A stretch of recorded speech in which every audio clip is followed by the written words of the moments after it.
join with me in the prayer for illumination? O God, as we open the pages of the Scriptures, show yourself to us. Inspire us to hear your message for our day. Amen. The Old Testament reading comes from 2 Kings chapter 4, 1 through 7, page 319 in the Pew Bible.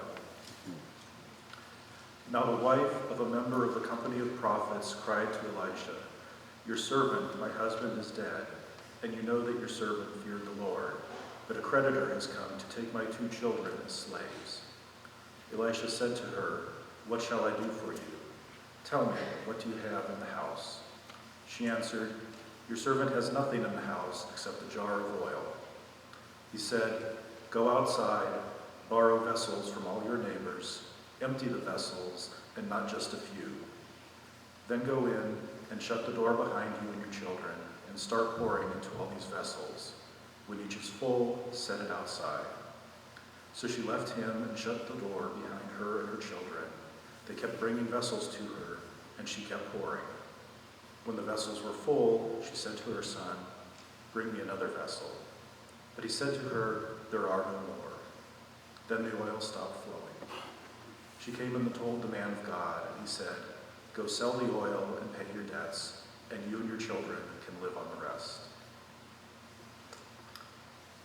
In the New Testament reading is Matthew 7:7, page 6 in the Pew Bible.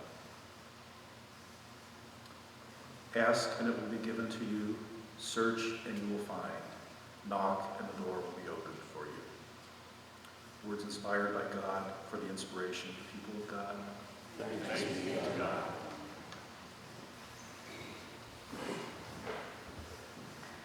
Thank you for sharing the beautiful song, Fire. That's one of my favorite songs. I know pastors have over 1,000 favorite songs. That's a very great one. Thank you. Let us pray together.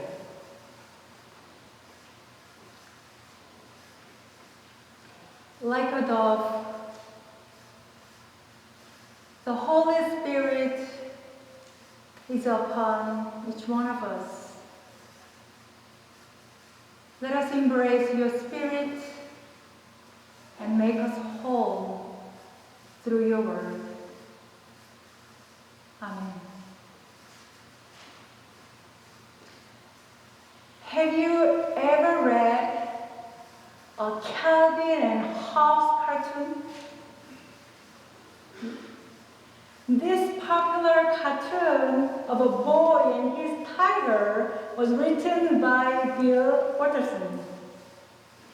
This hasn't been written in more than 20 years, but this comic strip is still influential to different life stages.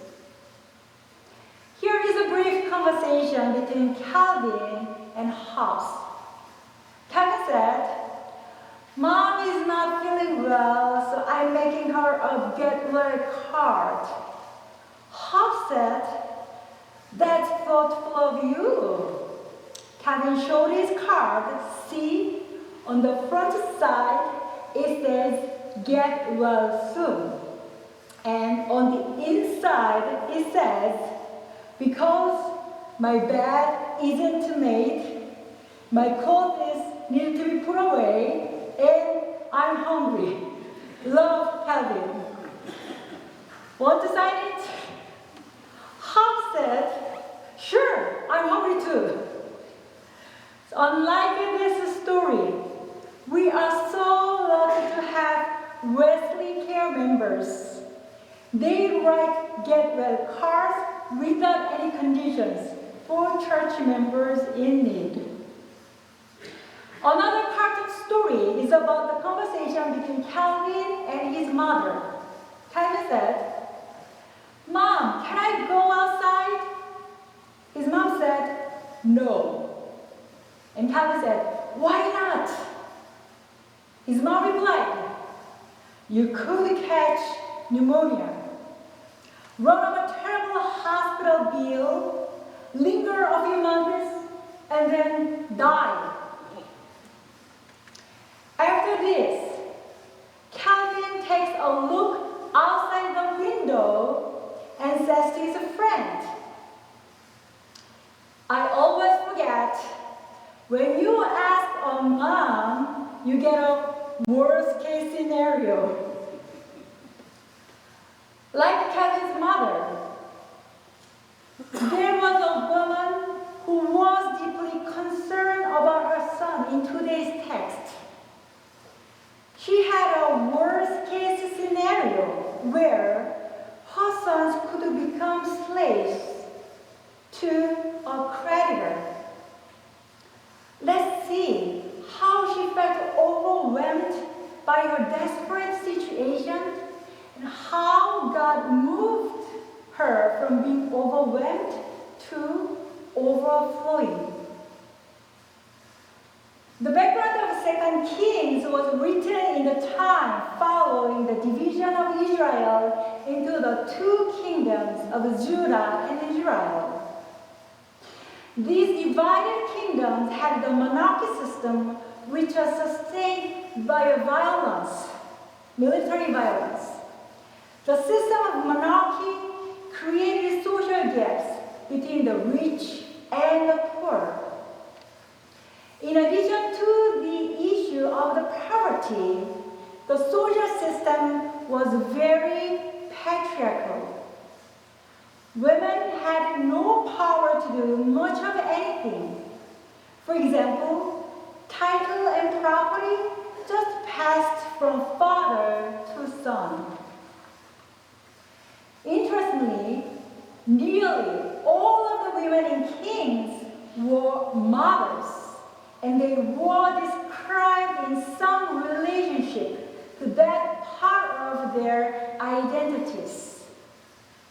It meant a woman's value was often situated in her ability to produce children, especially a male heir. The widow of today's text was only identified by her husband and her two sons without her names and without her family background.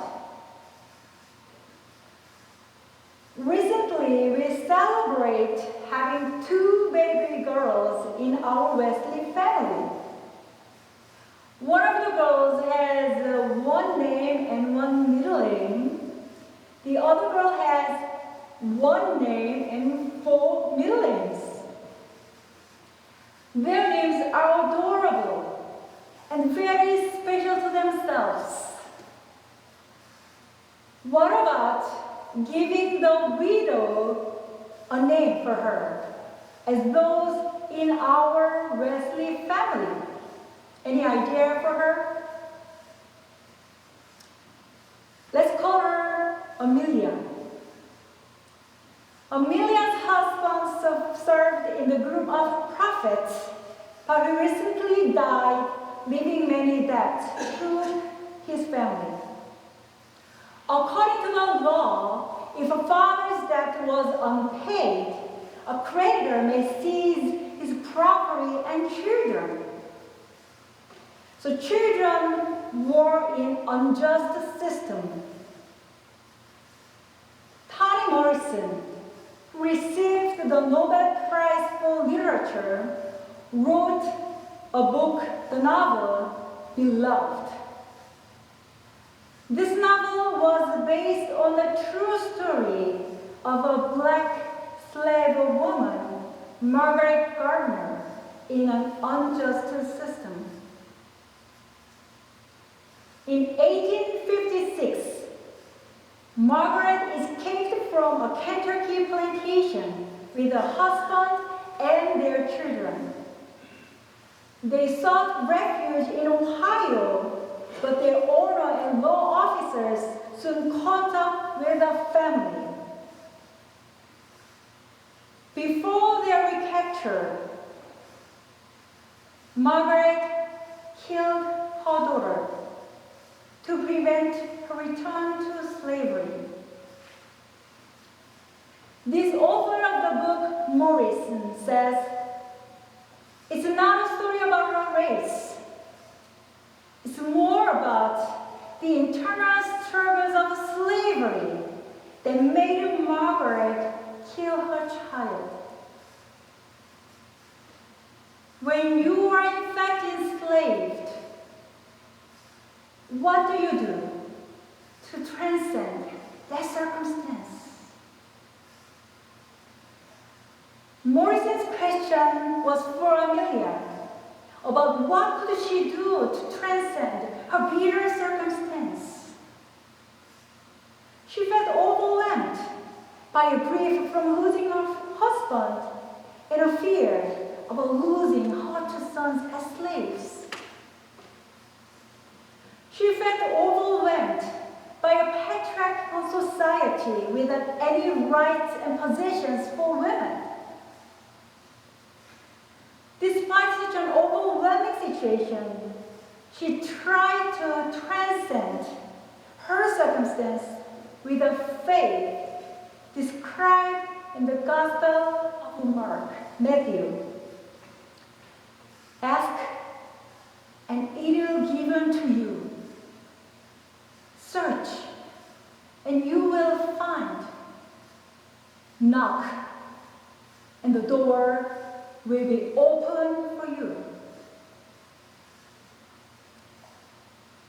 Inspired by her desperate faith, the prophet Elijah asked a question: what shall I do for you? What shall I do for you? Tell me, what do you have in the house? Elijah didn't say, oh, I have a plan A and B for you. Don't worry about your situation. I'm a strong male prophet on behalf of God. Elijah didn't put himself on a hierarchical position over Amelia, but rather he made a stage for her and highlighted her role to put some ideas and initiated them for the problem solving. Amelia brought the idea about having a jar of oil. Elijah told her to ask her neighbor for as many empty jars as she could get. He then advised her to shut the door and start pouring the oil into all these jars.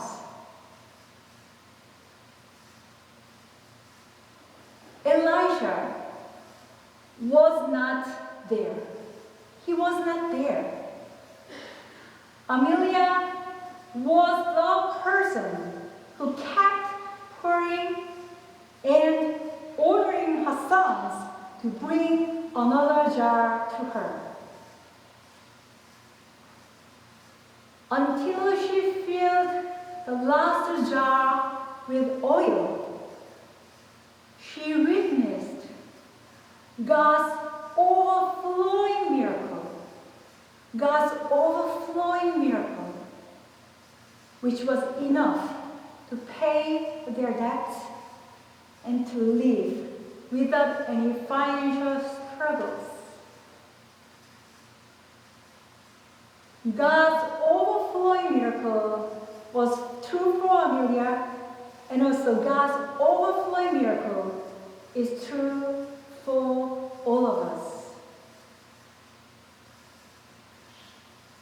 Last Wednesday, Wesley United Methodist Women had a monthly gathering with a nice refreshment. We had a discussion focusing on the book, Practicing Resurrection. The author of the book is Janet Wolf, who is a pastor and a director of Children's Defense Fund, Alex Haley Fund, and Nonviolent Organizing. She and her organization work toward justice for children in poverty and against the unjust system as seen in Amelia's sons. Reverend Olf said, every school day in America, more than 16,000 students are suspended from the public schools.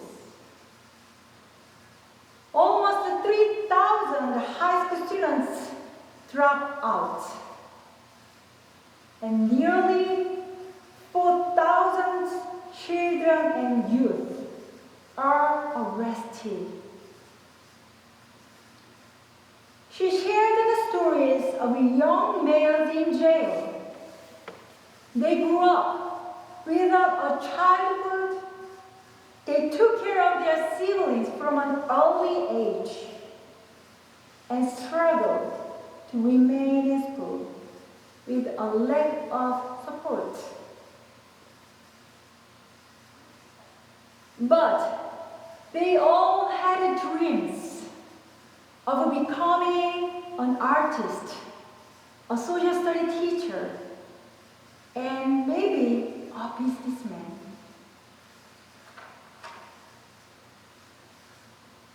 Reverend Olf and her work team provide summer and after-school programs for the purpose of increasing literacy and bringing out the gifts of all students in the midst of their poverty and unjust system. We may be overwhelmed by a worst-case scenario like Calvin's mother had, filled with fear, anxiety, or despair.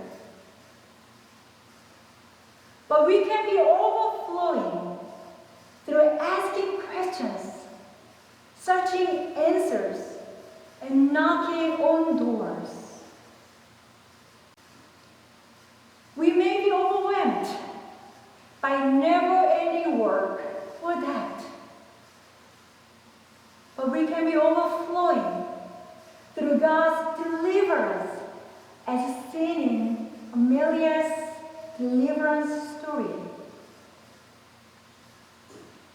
We may be overwhelmed by global poverty and unjust system. But Amelia's neighbors lent their jobs to her sons, and Reverend Wolf and a team worked for the vulnerable children and youth. Likewise, we can be overflowing through being a mentor for a local students group in the Urbana-Champaign School District program.